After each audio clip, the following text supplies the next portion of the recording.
태형건설 사태가 일단락되면서 부동산 시장이 좀 잠잠해지나 했지만 이젠 한계에 직면한 지방 건설사들이 속출하고 있습니다. 광주의 한 건설사는 중도금 대출이자까지 못 내는 상황에 내몰렸는데 오원석 기자가 입주 예정자들을 직접 만나봤습니다.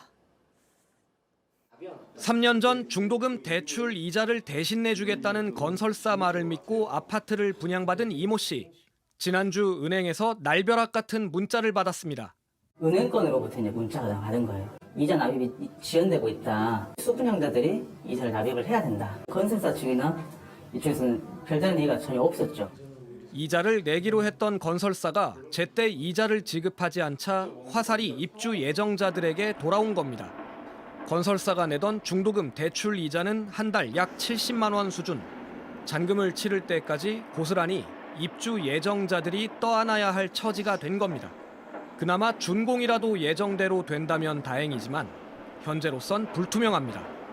광주광역시의 한 신축 아파트 공사 현장입니다. 예정대로라면 올해 11월에는 입주가 시작돼야 합니다. 그런데 아직까지도 지하주차장 공사도 채 끝나지 않았습니다. 지난해 7월부터 반년이 넘도록 공사가 거의 이루어지지 않은 겁니다. 8월 24%인데 9월부터 10월, 11월, 12월까지는 25%로 계속 그대로예요. 다른 현장도 공사가 전혀 안 되는데 우리 현장도 공사가 될 거라는 생각 전혀 안 하거든요. 이미 지난해부터 건설사 내부 유동성에 빨간불이 켜진 걸로 보이는데 건설사 측은 입주 예정자들에게 사태 해결을 위해 최선을 다하겠다는 입장만 전했습니다. 치솟는 공사비와 자금난을 견디지 못해 준공이 늦어지거나 대금 지급을 못하는 지역 아파트 단지들이 늘면서 건설사와 입주 예정자 간 갈등은 더 빈번해지고 있습니다. JTBC 오원석입니다. 정부는 지방 부동산을 살리기 위해 연초부터 세금을 비롯한 각종 정책들을 쏟아냈습니다. 하지만 지난해부터 누적된 유동성 위기로 지역 1위 건설사도 버티지 못하는 상황에서 역부족이란 평가도 많습니다. 이어서 공다솜 기자입니다. 울산 지역 1위 건설회사입니다. 전국 순위는 100위권 바뀌지만 지난해 시공 능력은 1,000억 원이 넘는 걸로 평가받습니다. 지난해 말부터 자금난이 심해지며 올 초 결국 법정 관리 신청했습니다. 현재는 회생 절차 개시를 앞두고 있습니다. 고금리가 장기화하며 날로 나빠지는 자금난을 견디지 못한 겁니다. 지난해 부도난 전국 건설사는 총 21곳으로 1년 전보다 50% 증가했습니다.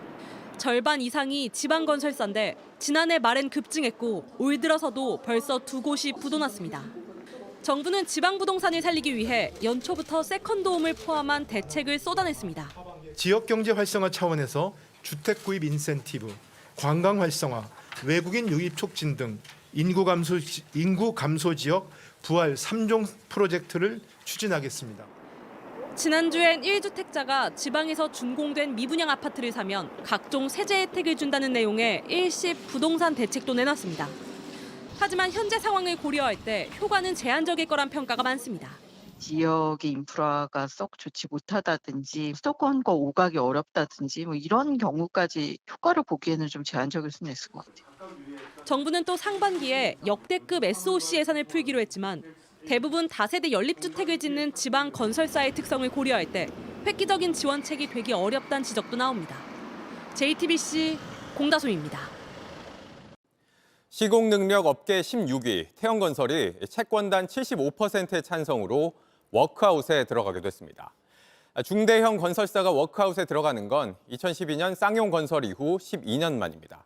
한때 워크아웃 무산 가능성도 제기됐지만 계열사를 매각하고 SBS 지분을 담보로 내놓기로 하면서 채권단을 설득했습니다.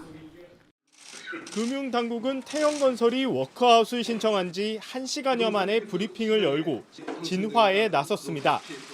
부채 비율이 높고 자기 자본 대비 PF 보증도 과도한 점 등 태형건설 특유의 문제로 인해 어려움이 커진 만큼 건설업 전반의 문제라고 보기 곤란하고 부실 PF 사업장을 정리하는 과정에서 발생할 협력업체 피해를 최소화하고 이미 일어난 분양 계약은 허그 분양 보증을 활용하기로 했습니다. 하지만 막대한 규모로 PF 대출 보증을 선 건설업계는 이미 초긴장 상태입니다. 다른 대형 건설사들의 PF 대출 보증 잔액 역시 1, 2조 원을 넘나드는데 더 큰 문제는 규모가 작은 중소, 중견 업체들입니다. 여파가 이제 건설업계 전반으로 미치는 거니까 건설업 침체가 심화될 것 같고 중소 건설사들의 PF 상환이 압박이 좀 들어올 것 같은 게 더 큰 문제인 거죠. PF 대출 연체율이 급등하는 가운데 논란 금융권이 대출금 회수에 나설 경우 중소업체들은 직격탄을 맞을 수 있습니다. 돈을 돌려받지 못하면 시장에 자금이 마르는 후폭풍도 우려됩니다. 태형건설의 은행권 대출 규모는 7천억 원에 달합니다. 금융권에서는 워크아웃이 진행되면 일부는 손실이 불가피하다는 분석이 나옵니다. 시중은행 말고도 증권사와 저축은행 등도 PF 대출에 대거 물려 있는데 부실이 본격화할 경우 시차를 두고 실적에 악영향을 미칠 수 있습니다. JTBC 이상화입니다. 이어서 우리